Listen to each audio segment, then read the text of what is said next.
Assalamualaikum warahmatullahi wabarakatuh, Ibu dan teman-teman. Sebelumnya, saya mengucapkan terima kasih kepada dosen pembimbing pada mata kuliah metodologi penelitian ini yang telah mempersilahkan saya untuk mempresentasikan hasil dari proposal saya. Baiklah, saya akan masuk ke dalam proposal saya.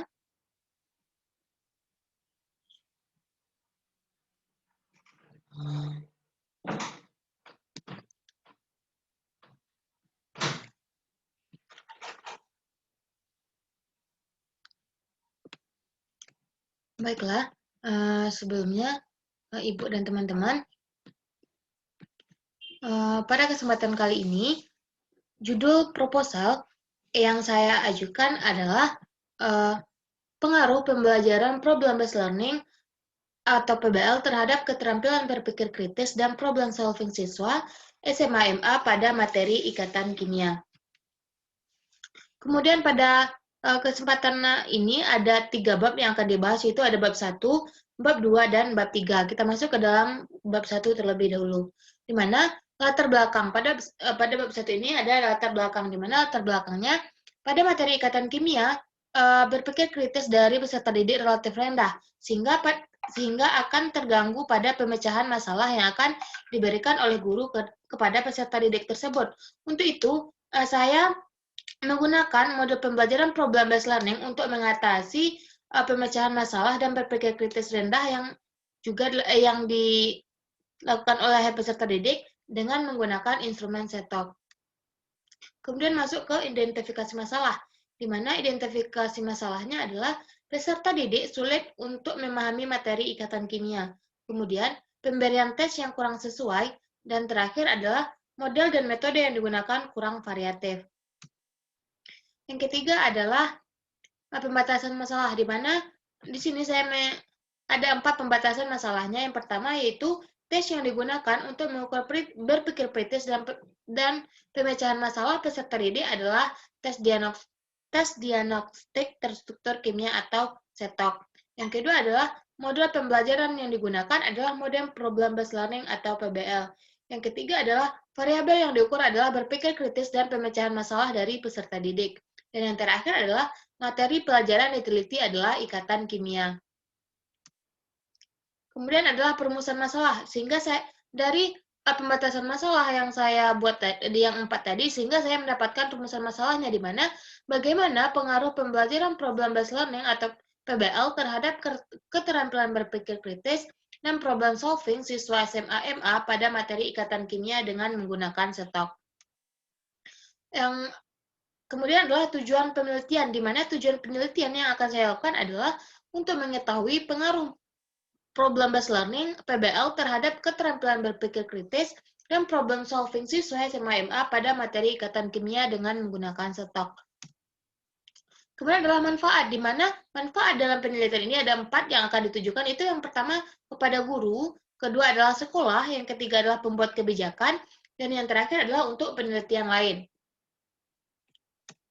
Kemudian masuk ke dalam bab 2 atau kajian pustaka, di mana terdapat 5 topik yang akan dibahas pada kajian teori ini. Yang pertama itu yang akan dibahas pertama adalah problem-based learning, di mana model yang akan digunakan dalam penelitian ini adalah dengan problem-based learning. Kemudian adalah membahas tentang berpikir kritis, kemudian adalah problem solving, kemudian SETOK, instrumen SETOK yang saya gunakan, dan yang terakhir adalah yaitu materi ikatan kimia.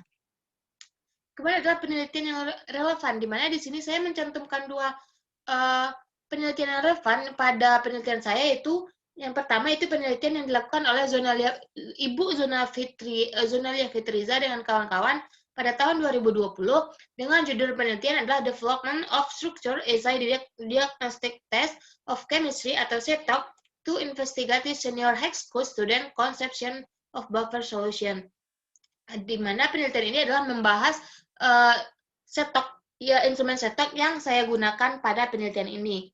Yang kedua adalah Utami Dia Pratiwi, yaitu 2018 dengan judul penelitian adalah pengaruh model problem-based learning PBL terhadap hasil belajar siswa kelas 4 muatan IPA tentang morfologi tumbuhan di SD Tarangkatina Bumijo, Yogyakarta.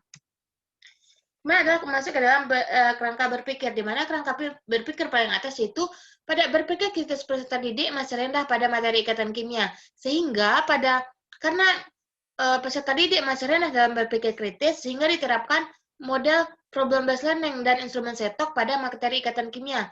Di mana di sini saya membagi dua bagiannya. Yang pertama adalah di mana problem based learning dan indikator kemampuan berpikir kritis, di mana pada problem based learning ini saya sesuaikan dengan langkah-langkah dari kegiatan ini dari problem based learning, di mana pada tahap pertama orientasi siswa terhadap masalah, di mana indikator akan kemampuan berpikir yang akan diukurnya adalah memfokuskan pertanyaan, kemudian adalah menganalisis argumen atau menganalisis dari masalah yang diberikan oleh guru.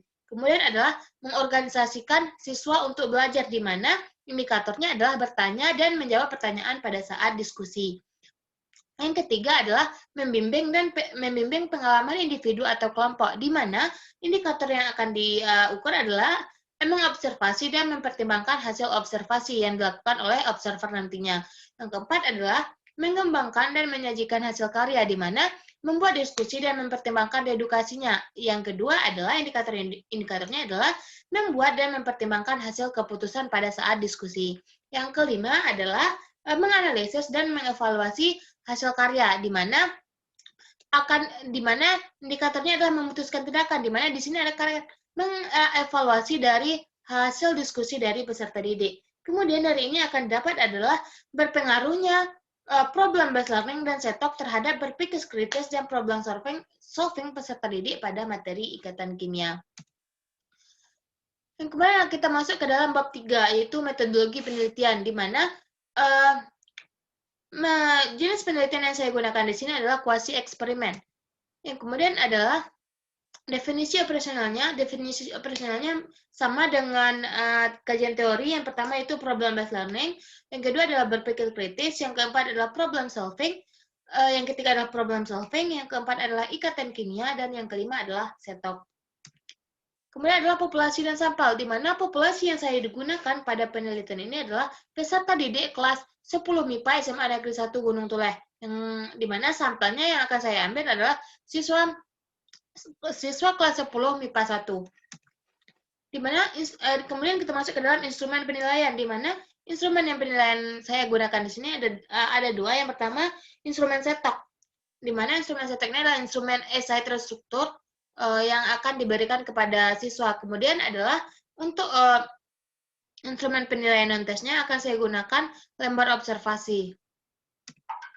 Kemudian adalah teknik analisis data, di mana ada 3 teknik analisis data yang saya gunakan pada penelitian ini, di mana yang pertama adalah uji normalitas, yang kedua adalah uji homogenitas, yang ketiga adalah populasi. Sekian dari penampilan saya. Maaf jika ada salah-salah kata. Saya akhiri dengan wabillahi taufiq wal hidayah. Wassalamualaikum warahmatullahi wabarakatuh.